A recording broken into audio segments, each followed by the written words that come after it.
వనదేవతలు కొలువైన మేడారం సమ్మక్క సారలమ్మ జాతర 2 ఏళ్లకోసారి జరిగితే కోట్లాది మంది వచ్చి భక్తులు అమ్మవార్లను దర్శనం చేసుకునేవారు. కానీ ఇప్పుడు నిత్య జాతరగా మారింది. హాలిడేస్ ప్రత్యేక రోజులలో 10,000 మంది నుంచి 50,000 మంది వరకు భక్తులు వస్తుంటే, ఇక సాధారణ రోజుల్లో అయితే 3,000 వరకు కూడా అమ్మవార్ల దర్శనానికి వస్తున్నారు.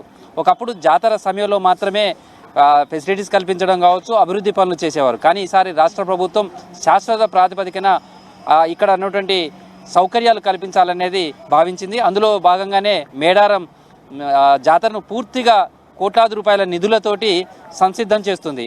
మేడారం మహాజాతర సమీపిస్తున్న నేపథ్యంలో ఇక్కడ జరుగుతున్నటువంటి అభివృద్ధి పనులు, భక్తుల కోసం జరుగుతున్నటువంటి సౌకర్యాలు ఏ విధంగా పనులు జరుగుతున్నాయో తెలుసుకుందాం.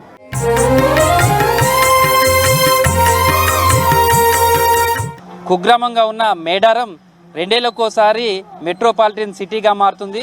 ఆ గ్రామంలో అత్యంత పవిత్రమైనటువంటి కోట్లాది మంది భక్తులు దర్శించుకునే మేడారం సమ్మక్క సారలమ్మ గద్దకు ప్రాంగణానికి వెళ్ళే దారిలో ఉన్నాం.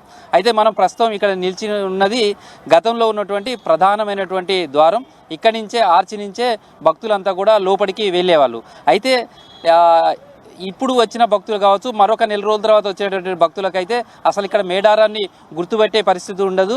గత మేడారం జాతరకు ఈ జాతరకు చాలా డిఫరెన్స్ కనిపిస్తుంది. మనం ప్రస్తుతం ఉన్నదంతా కూడా మేడారంకు సంబంధించినటువంటి పాత ఆర్చి. ఆ ఆర్చికి సంబంధించినటువంటిది మాత్రం అక్కడ కనిపిస్తున్నటువంటి ఆ సమ్మక్క సారలమ్మ జాతర మేడారాన్ని కనిపిస్తుందో అది మాత్రమే, ఒక్కటి మాత్రమే ఇప్పుడు గత జాతరకు సంబంధించినటువంటి ఇది కనిపిస్తుంది. ఇక్కడ ఉన్నటువంటి ఆర్చి కావచ్చు, ఇక్కడ నుంచి వెళ్ళటానికి వెళ్తే ఇప్పుడు మనకు భారీ క్రేన్ కనపడుతుందో అక్కడనే ఈ వివిఐపీలు వచ్చినప్పుడు వాళ్ళకి సంబంధించినటువంటి అమ్మవారికి చెల్లించే బెల్లం, బంగారంగా చూసుకున్నటువంటి బెల్లంకు సంబంధించినటువంటి తులాభారం వేసేవాళ్ళు. ప్రస్తుతం ఆ రూపురేఖలు ఏవి కూడా కనిపిస్తలేవు. అదేవిధంగా మనకు అక్కడి నుంచి ప్రధాన ఆర్చి మనకు కొద్దిగా వెనుకకు వెళ్తే ఇక్కడ నిర్మిస్తున్నారు. ఇది కూడా 50 అడుగుల వెడల్పుతోటి ఉన్నటువంటి ఈ అతిపెద్ద ఆర్చిని ఇక్కడ నిర్మిస్తున్నారు. ఈ ఆర్చి కూడా మేడారం సమ్మక్క సారలమ్మ సంబంధించినటువంటి విశిష్టతను తెలిపే విధంగా కూడా అతి భారీ సంబంధించినటువంటి ఆర్చిని ఇక్కడ నిర్మాణం చేస్తున్నారు. ఆ నిర్మాణంకు సంబంధించినటువంటి పనులు కూడా శరవేగంగా జరుగుతున్నాయని చెప్పచ్చు.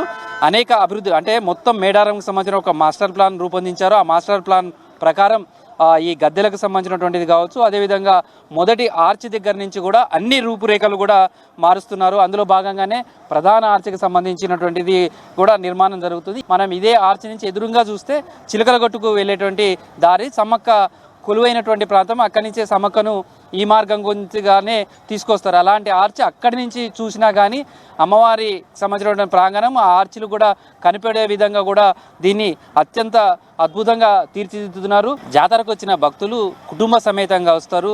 ఏదైనా గుడికి వెళ్తే ఇంట్లో ఉన్నటువంటి కొంతమంది వ్యక్తులైనా వెళ్ళి మొక్కులు చెల్లించుకుంటారు. కానీ సమ్మక్క సారలమ్మ గద్దెల దగ్గరకు వచ్చే విశిష్టత ఏంటంటే కుటుంబ సభ్యులు మొత్తం ఎంతమంది ఉంటే అంతమంది వస్తారు. అమ్మవారి దగ్గరనే మొక్కులు చెల్లించుకుంటారు. ఇక్కడనే విడిది చేస్తారు. అయితే జంపన్న వాగులో స్నానం చేసిన తర్వాత అమ్మవారిని బంగారంగా భావిస్తారు. నిలువెత్తు బంగారం కావచ్చు, లేదా అమ్మవారికి సంబంధించినటువంటి మొక్కులు ఏవైతే ఉంటాయో అవన్నీ తీసుకొని మనం ప్రస్తుతం కనిపిస్తున్నటువంటి క్యూ లైన్లు, ఈ క్యూ లైన్ల ద్వారానే అమ్మవారి దర్శనానికి వెళ్తారు. ఇది 2 వైపులా క్యూ లైన్లు ఉంటాయి. మనకు ఇప్పుడు లోపలికి ఎంట్రన్స్ కావడానికి లెఫ్ట్ సైడ్లో ఉన్నటువంటి క్యూ లైన్లు, అదేవిధంగా రైట్ సైడ్లో కూడా ఇదే విధమైనటువంటి క్యూ లైన్లు ఉండేవి. అయితే గతంలో క్యూ లైన్లు ఉన్నప్పుడు చాలా చిన్నగా ఇరుకుగా ఉండడం, తర్వాత నీడ కోసం తడికలు వేసేవాళ్ళు. ఏదైనా వీవీఐపీలు వచ్చినప్పుడు కావచ్చు, సమ్మక్క సారలమ్మ గద్దెలపైకి వచ్చే సమయంలో కూడా మొత్తం భక్తులను ఆ క్యూ లైన్లన్నీ కూడా నిలిపివేస్తారు. దీంతో క్యూ లైన్లలో గంటల కొద్దీ భక్తులు కూడా వేచి ఉండాల్సి వస్తుంది. ఆ సమయంలో ఓవైపు గాలి రాక ఇబ్బంది పడడం, తర్వాత కిక్కిరిసినటువంటి క్యూ లైన్లతోటి ఇబ్బంది పడేవాళ్ళు. అయితే మొత్తం మార్పు చేస్తున్నారు. క్యూ లైన్లన్నీ కూడా హైట్ ఉండే విధంగా చేయడం, శాశ్వతంగానే ఆ క్యూ లైన్లకు సంబంధించినటువంటి ఏర్పాట్లు, మధ్యలో అవసరమైతే కూర్చోవడానికి కావాల్సినటువంటి బెంచెస్ను ఏర్పాటు చేయడం కావచ్చు, లోపల తాగునీరుకు సంబంధించినటువంటిది ప్రధానంగా గంటల కొద్దీ ఒక్కోసారి క్యూ లైన్లో నిలబడాలి. అలాంటప్పుడు మంచినీళ్ళు లాంటివి కూడా అవసరం ఉంటాయి. అవి వచ్చే విధంగా కూడా ఇక్కడికి క్యూ లైన్లలో ఏర్పాట్లు చేయబోతున్నారు. అంటే అన్ని రకాల ఫెసిలిటీస్ క్యూ లైన్లో వచ్చినటువంటి భక్తులు ఎలాంటి ఇబ్బందులు కలగకుండా కూడా ఈ క్యూ లైన్లన్నీ కూడా అత్యాధునికంగా తీర్చిదిద్దుతున్నారు. అత్యవసరమైనటువంటి సేవలు అందించాల్సినప్పుడు కూడా అక్కడికి రెస్క్యూ టీం ఈజీగా వెళ్ళే విధంగా కూడా ఈ క్యూ లైన్లలో తీర్చిదిద్దుతున్నారని చెప్పచ్చు. అదేవిధంగా దగ్గరి ప్రాంతానికి ఈ అంబులెన్స్ను కూడా అక్కడికి వచ్చి వాళ్ళని సేవ్ చేసే విధంగా కూడా ఈ క్యూ లైన్లలో కూడా మార్పు చేసి ఈ నిర్మాణం చేస్తున్నారు. అదేవిధంగా లోపలికి వెళ్దాం.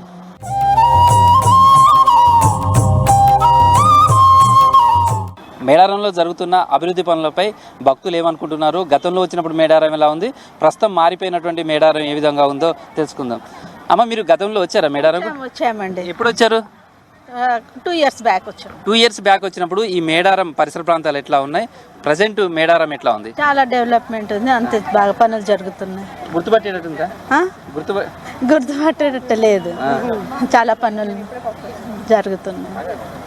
ఎట్లా ఉంది మేడారం సంబంధించినటువంటి అప్పుడు ఎలా ఉంది, ఇప్పుడు ఎలా మార్పు జరిగింది? ఇయర్ బై ఇయర్ చాలా డెవలప్మెంట్ ఉంది. నేను కూడా ఆల్మోస్ట్ ఎవ్రీ 2 yearsకి వస్తుంటాం.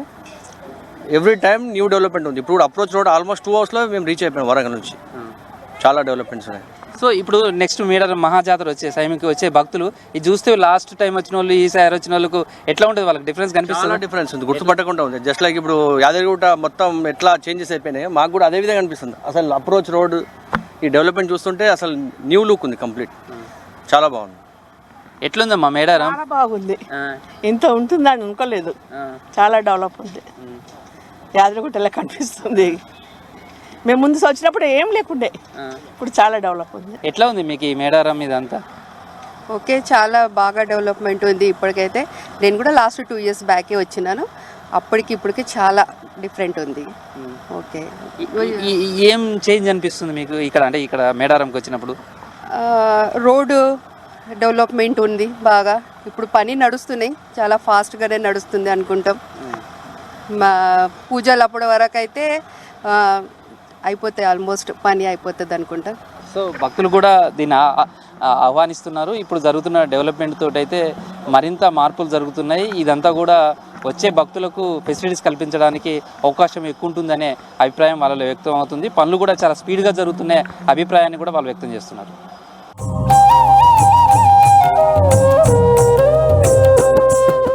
గద్దెల ప్రాంగణం చుట్టూ కూడా 8 రకాల ఆర్చీలు వస్తాయి. ఈ 8 రకాల ఆర్చీలకు సంబంధించి 4 ఇన్ ఉంటే 4 అవుట్ భక్తులు వెళ్ళే విధంగా కూడా దీన్ని తీర్చిదిద్దుతున్నారు. ఎట్ ఏ టైం 10,000 మంది భక్తులు గద్దెల దగ్గర ఉన్నప్పటికీ కూడా ఎలాంటి ఇబ్బందులు కాకుండా, ఎలాంటి తొక్కిసలు లేకుండా క్రౌడ్ మేనేజ్మెంట్ చేసే విధంగా కూడా ఈ నిర్మాణం జరుగుతుంది. ప్రస్తుతం ఆర్చీలకు సంబంధించి కూడా మనం చూడవచ్చు. ఈ ఆర్చీలన్నీ కూడా ఆదివాసీ సాంప్రదాయాలను, అదేవిధంగా సమ్మక్క సారలమ్మకు సంబంధించినటువంటి గుడి పూజారులకు సంబంధించినటువంటి వాళ్ళ ఆలోచనలు, వాళ్ళకు సంబంధించినటువంటి వాళ్ళ ఇచ్చిన సూచనలు, వీటన్నిటిని పరిగణనలో తీసుకొని ఈ ఆర్చీల నిర్మాణం కూడా జరుగుతుందని చెప్పి ప్రస్తుతం చూడవచ్చు. గద్దెల చుట్టూ ఉన్నటువంటి ప్రాంగణాన్ని పూర్తిగా వెడల్పు చేశారు.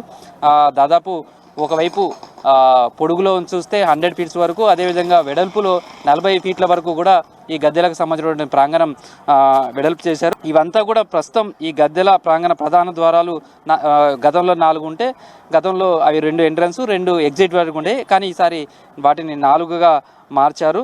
ఈ నిర్మాణం పూర్తిగా కూడా ఆదివాసీ ఆచార సాంప్రదాయాల కట్టుబడి నిర్మాణం చేస్తున్నారు. సమ్మక్క సారలమ్మ దేవతల చరిత్రను భావితరాలకు తెలిపే విధంగా ఈ నిర్మాణాలన్నీ కూడా చేస్తున్నారు.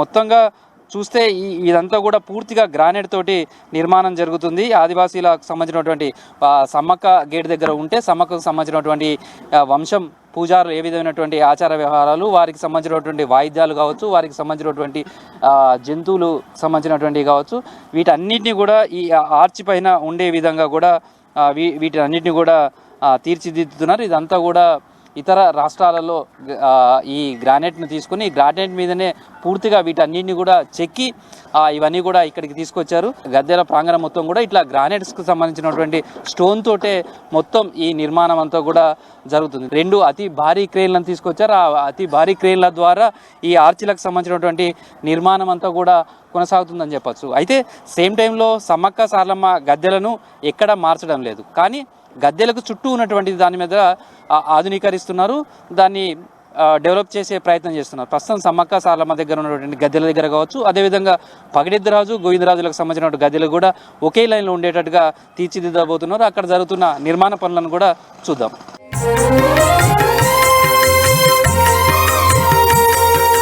40 ఏళ్ల తర్వాత మరొకసారి మేడారం సమ్మక్క సారలమ్మ గద్దెలకు సంబంధించినటువంటి విస్తరణ పనులు జరుగుతున్నాయి. అయితే ప్రస్తుతం సమ్మక్క సారలమ్మ గద్దెలు ఏవైతే ఉన్నాయో అమ్మవారిని ప్రతిష్ఠించినటువంటి దగ్గర దాన్ని ఏమీ మార్పు చేయరు. ప్రస్తుతం మనకు ఐరన్ తోటి ఉన్నటువంటి గ్రిల్స్ ఏవైతే ఉన్నాయో వీటిని మాత్రం తొలగిస్తారు.